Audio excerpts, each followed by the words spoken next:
ADANI company, Conglomerate, is worth over $200 billion. It cannot be at ADANI gate. Deal with the issues as they are.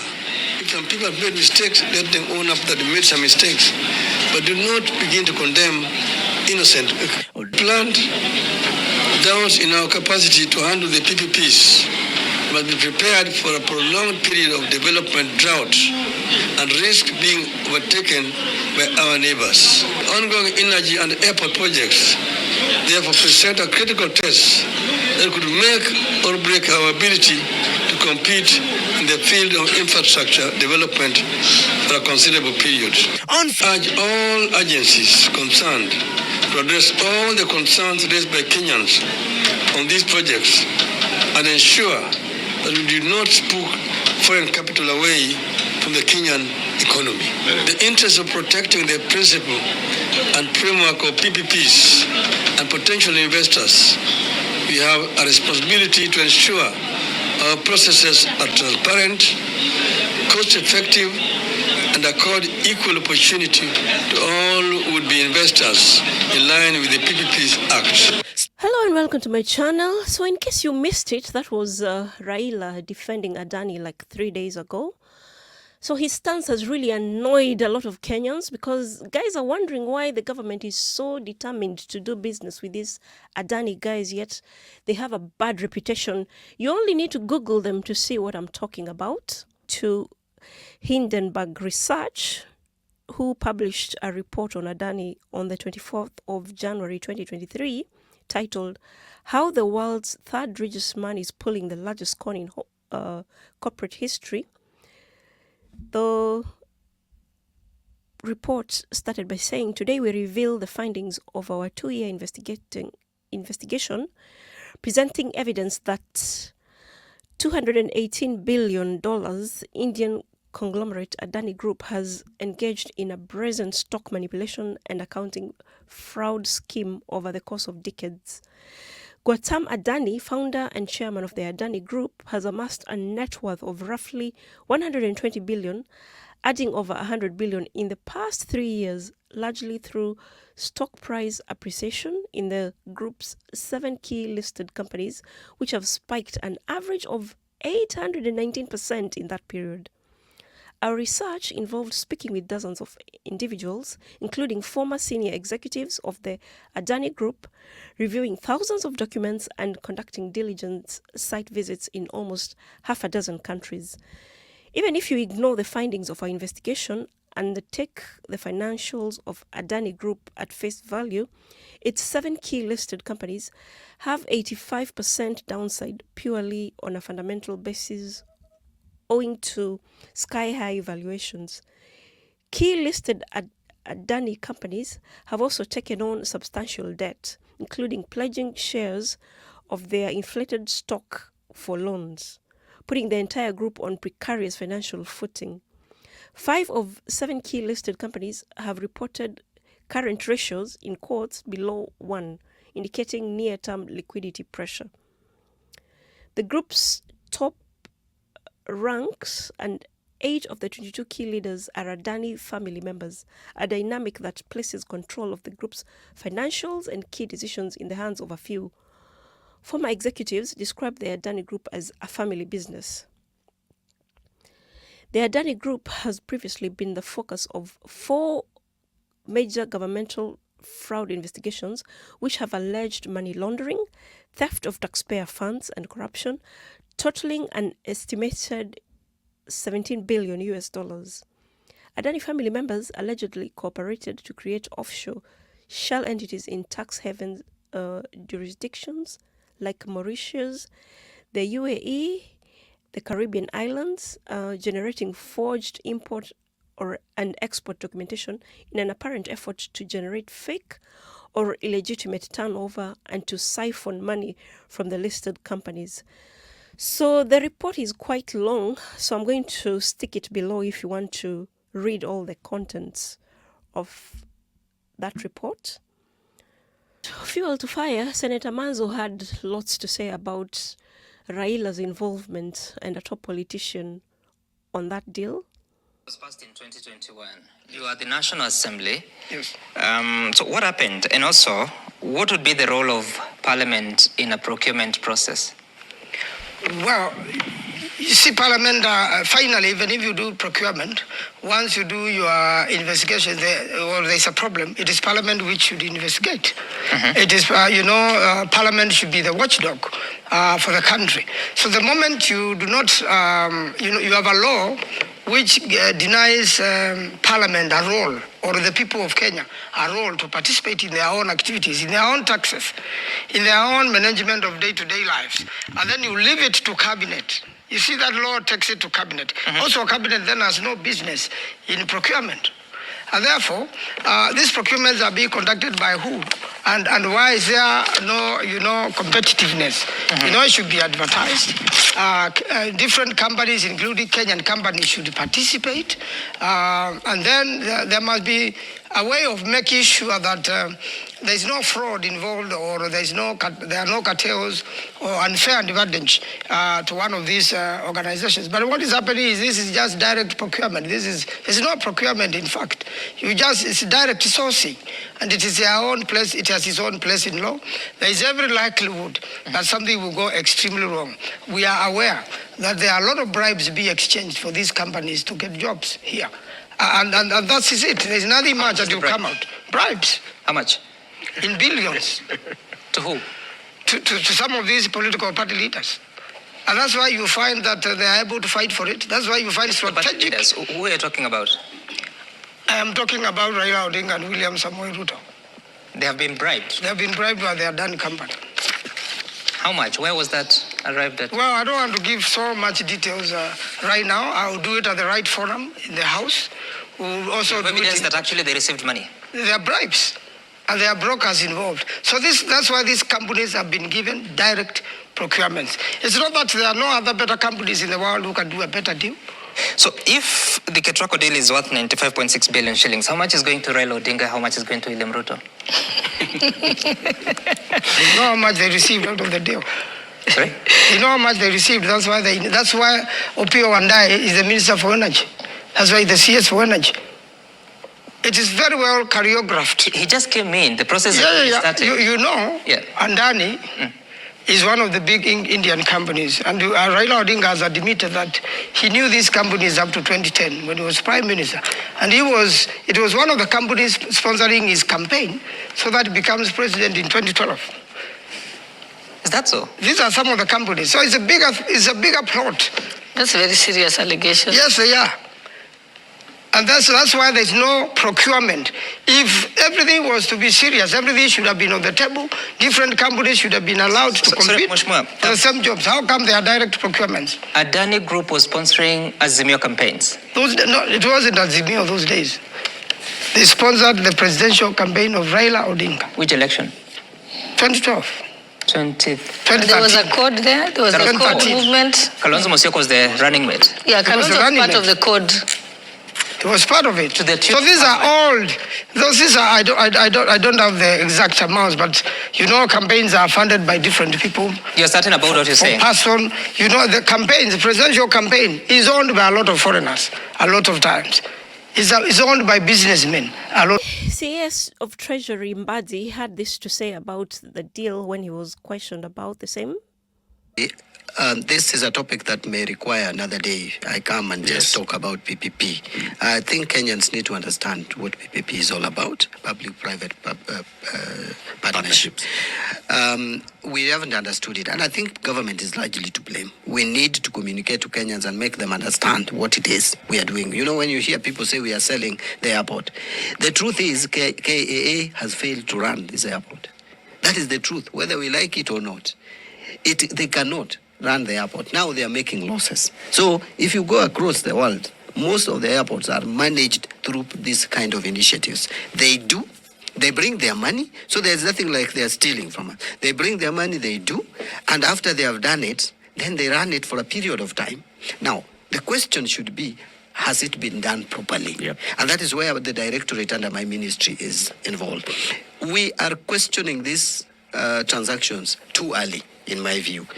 Because you see, if you look at the airport one, the process was still at validation stage.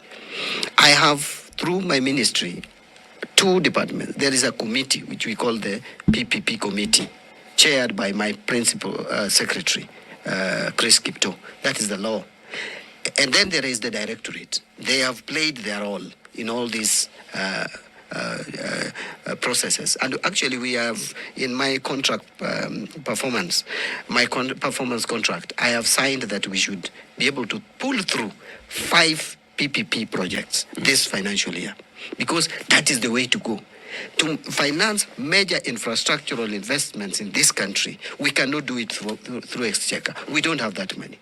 We are using our money to pay debts, service debts. We are using our money to pay salaries. We are using our money to pay for certain critical social expenditures, which are very critical. Now, what is remaining cannot. And very few countries have actually financed construction or development of the airports through exchequer. It is done through these kind of initiatives. Okay. Now, we need to support it. The ADANI may not be the right person. If the process, the evaluation finds ADANI is not the right, then we need to get someone else with the capacity to do it. But you know, when I listen to people, sometimes I ask myself, so what is the worst that can happen to us with this ADANI, especially for the airport? Okay. What is the worst? We are not giving them money. So they come. If they have corrupted some people in the system, the only problem is that the cost will be a little higher. So they will be. We have an there is an agreement with ADANI that every year this is what you will be giving. Yeah.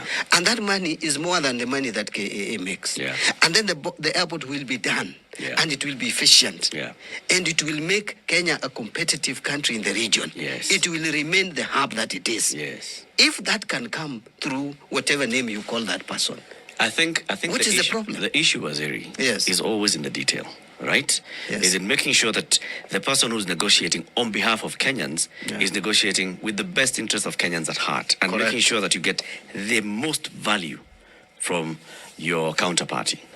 If we are saying that we are improving our airport, make sure that then we are getting the best. Are we doing a new apron? Are we doing a new runway? Are we doing new? Are we expanding? Are we putting up new hotels, new facilities at the airport? At what point are we putting them? How shall that help us as a country and the airport to make more money? How much will it all cost? How much do we owe you? If we are only going to do 2 runways, and then the cost is going to be X times 5, the taxpayers will have to find ways of paying that. That is exactly what actually I've been saying. And that's why the public is concerned that we do not have visibility in what is being discussed. Thank you. Now, I agree with you, and I think I have now hardly 2-3 minutes. Yes. You see,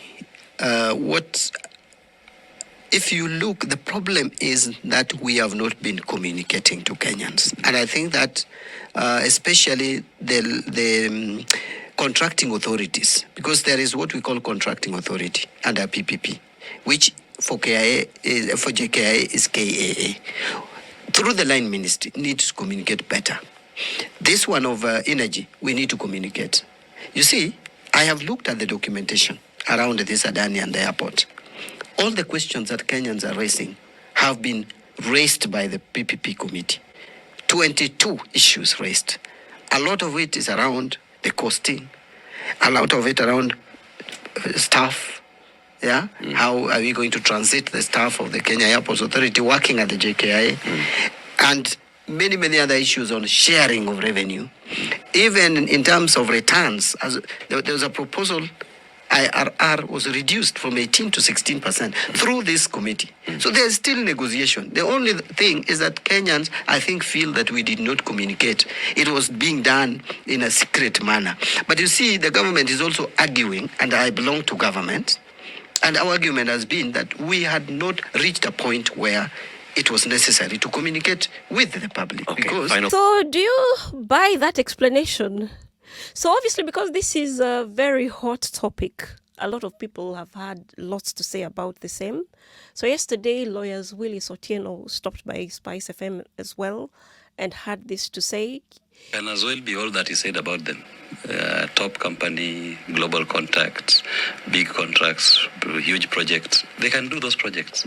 But in Kenya, we have Article 10 of the Constitution on transparency and accountability.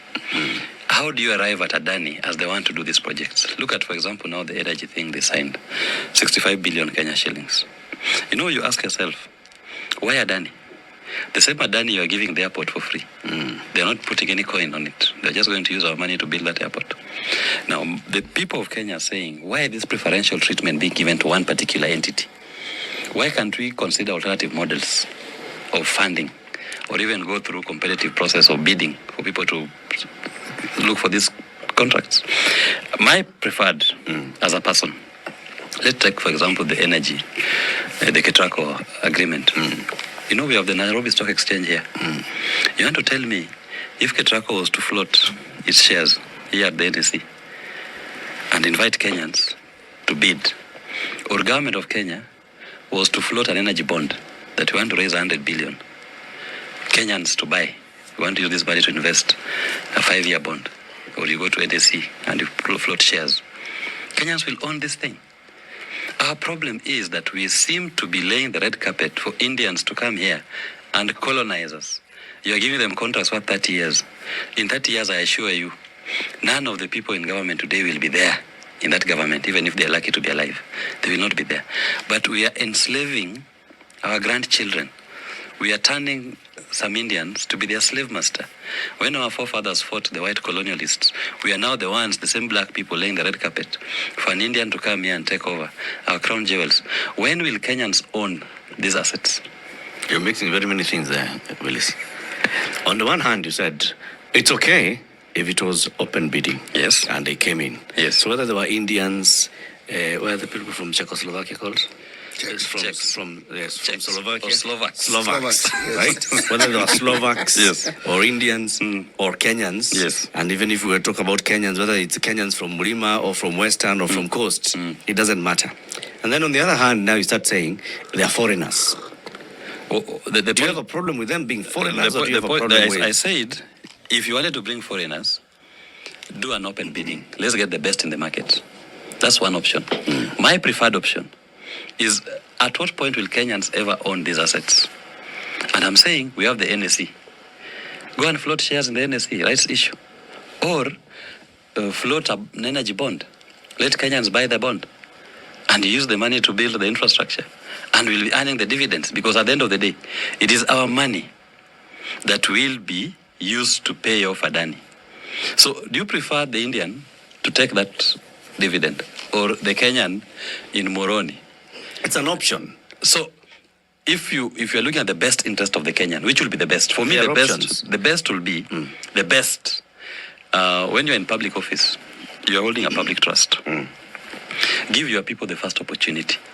If they are unable to, then open it up to the second tier. Otherwise, look at countries like Saudi Arabia. We hear people say, stories of Jabba, that in Dubai people don't work but they are paid by their government.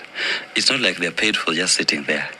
You'll find that when somebody is investing in that country, their government says that you must share, give certain percentage of your shareholding to locals. So these locals will be earning dividends. When will Kenyans ever get to that level? Are you telling me that these Kenyan people who have lent, the Kenyan government has borrowed their 5.7 trillion from their deposits in bank, cannot raise 100 billion for KETRACO, cannot raise 200 billion for JKI? They can. When will we ever own these assets as Kenyans? That is the model that I'm proposing. So that when you see somebody is more obsessed with giving foreigners an opportunity, of course there's a black Kenyan behind him. There's a Kenyan ADANI. There's a Kenyan ADANI who is trying to own these things for himself. ADANI is just the face. ADANI is just but the front to hoodwink us that we've gotten FDI, direct foreign investment. There's nothing direct there. It is money that somebody has stolen from the people of Kenya or has illegally acquired, and then he goes to get a foreign partner who becomes the front, and then he comes to own our crown jewels. That's marketplace gossip. So myself too, I'm in the camp of skeptics like Willis, because I don't see why this contract should be awarded to an entity that wants to hang around for 30 years after completing the project. So this saga too is a very good learning opportunity for the electorate about the sort of people we vote into power, because a person like RAILA is 80. So it means he's lived his life. In fact, now he's living on bonus time. He's a rich guy meaning his kids and his grandkids are sorted, whether this ADANI deal takes us to the pit or not. Same applies to this other politician who is so determined to qualify ADANI for this project. With this saga, but we have to keep probing anything that requires funding using our money. And I hope we keep doing it till we reach that level whereby anybody that applies for public office does so for the sake of serving the whole nation and not to enrich themselves at our expense. So I'm going to link all the relevant videos below for those who want to know more details. Like and share this video. If you're not subscribed to my channel, please consider doing so. Thanks for stopping by, and I'll see you on the next one. Bye for now.